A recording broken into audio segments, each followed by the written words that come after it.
Olá, tudo bem? Bem-vindo à nossa nona aula de elaboração dos demonstrativos contábeis.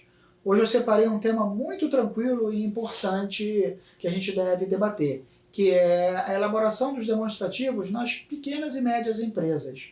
Vamos entender então o conceito do que é uma pequena e média empresa, qual é a legislação e os critérios contábeis pertinentes à classificação de uma pequena, média empresa e quais são as características dessas demonstrações. Quais são as demonstrações que devem ser estruturadas quando a gente fala de pequena e média empresa. Legal? Vem comigo!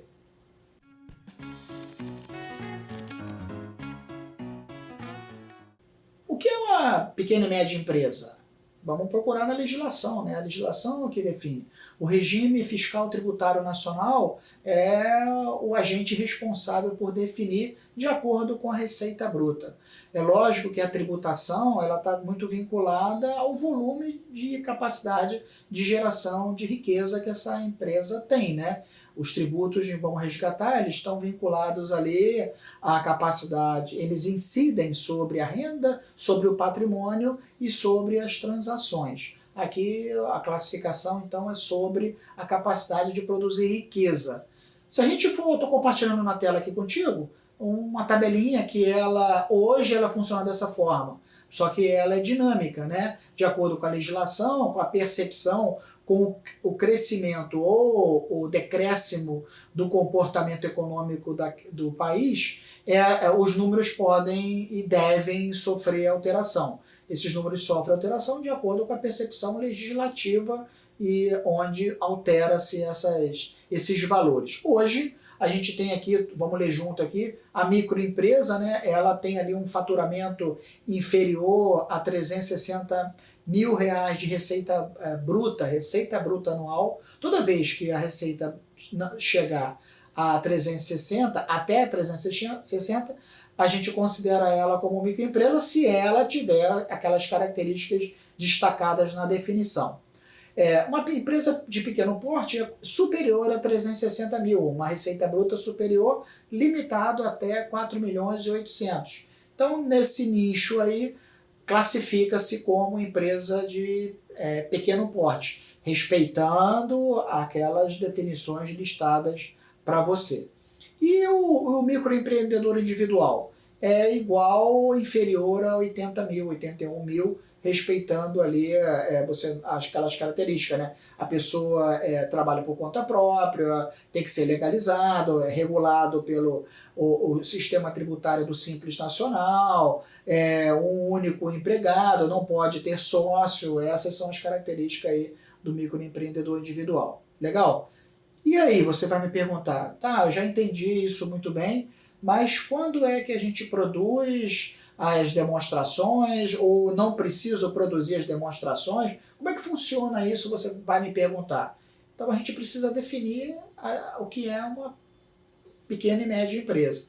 Pequena e média empresa é toda empresa que não tem obrigação pública de prestar conta.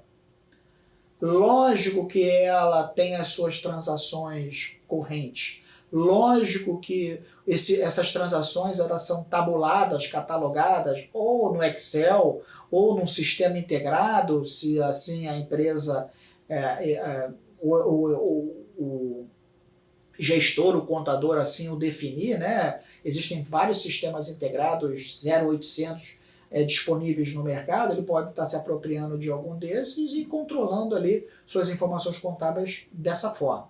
Mas o fato é que não tem obrigação pública de prestar conta, mas ele produz, de certa forma, as transações. Se ele produz essas transações, elas são tabuladas e organizadas de forma econômica, de forma financeira, né? Aqui é interessante para um proprietário, é interessante para um agente ali envolvido, um fornecedor, um agente financeiro, saber, eventualmente, por menor que seja, que aquele microempreendedor individual ele tem ali um controle do caixa, um controle do estoque, um controle do seu endividamento, um controle da sua produção, e isso tudo está representado nos demonstrativos contábeis que a gente sabe muito bem.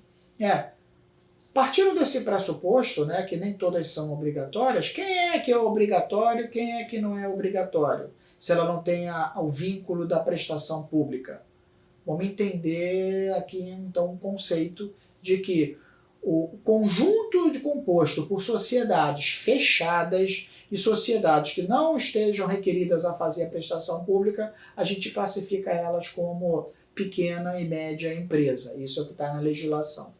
Então, esse termo pequena e média empresa não está incluindo, por exemplo, as empresas de capital aberto, reguladas pela CVM.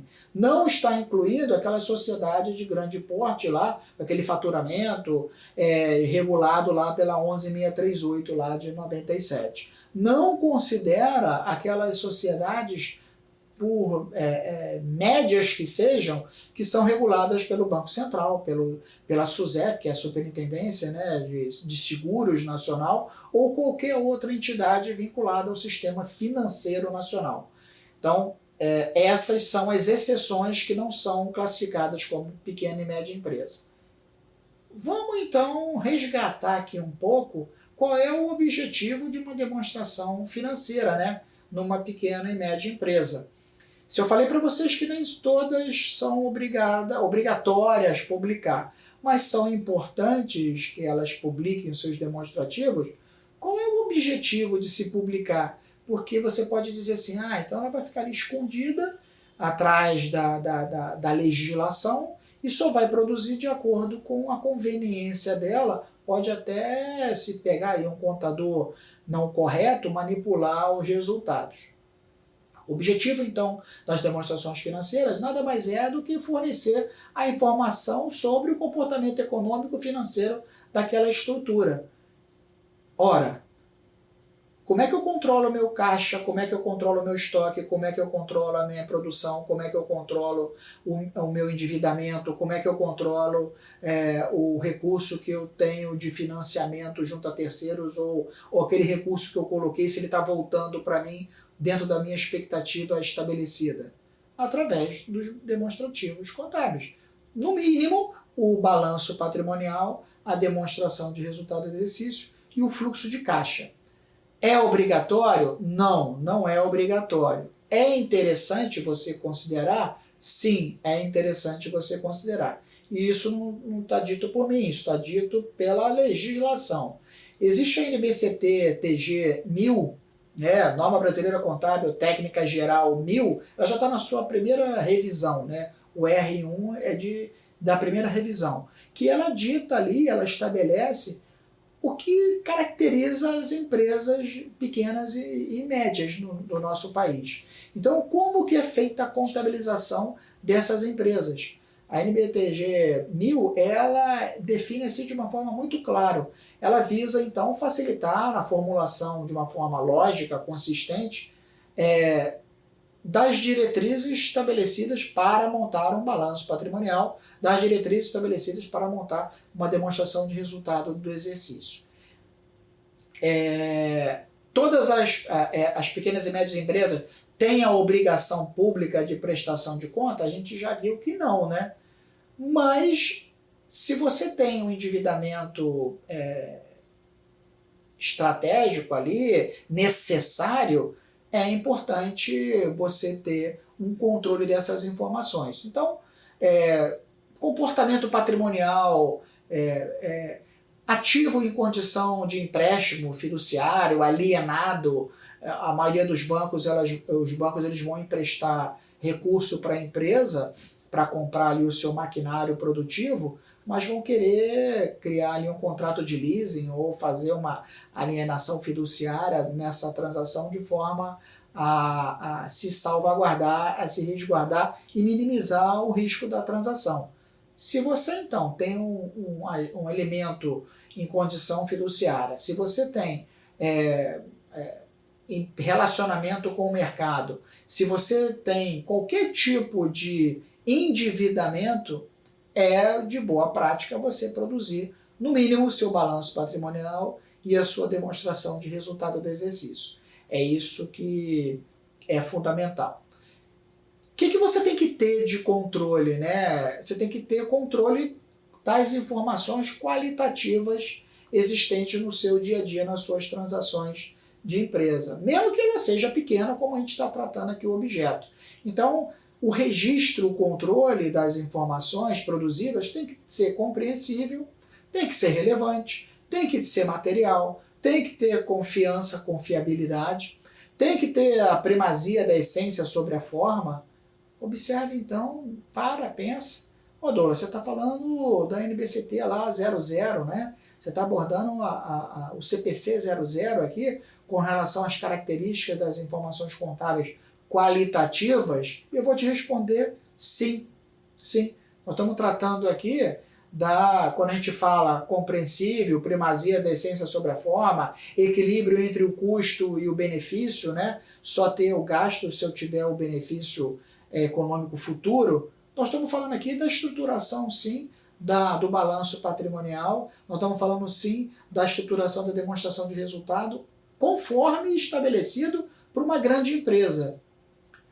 Observe que, mesmo que eu não tenha obrigatoriedade, quando eu for produzi-lo, eu tenho que respeitar as boas práticas contábeis em vigor, inclusive alinhado com as boas práticas internacionais.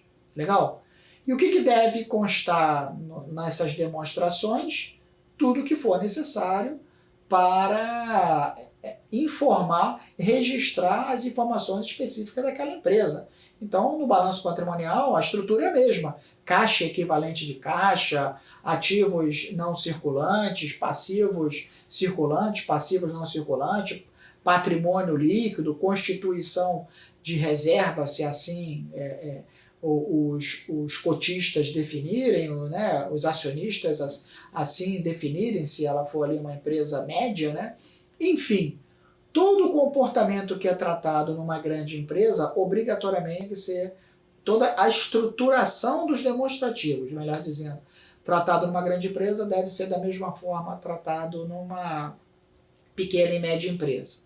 E é interessante, depois você acessa a legislação, a NBTC TG 1000, porque ela tem um glossário muito interessante a respeito dos termos a serem utilizados na pequena e média empresa, termos esses que você já conhece, nós temos passado por todos os demonstrativos contábeis aqui, principais desse nosso ciclo de elaboração das demonstrações contábeis. Mas assim, se você quer mergulhar mais fundo e entender melhor sobre esse universo de pequenas e médias empresas, navega no glossário que ele vai ser bastante rico para você. Legal? O que a gente viu hoje de uma forma assim, bem direta e dinâmica? O conceito de uma pequena e média empresa, a legislação, os critérios pertinentes a esse perfil de empresa e as características das demonstrações contábeis associadas. Ok? Qualquer dúvida, escreve para mim no canal. Um abraço, não deixe de assistir a nossa próxima aula, tá? Um abraço.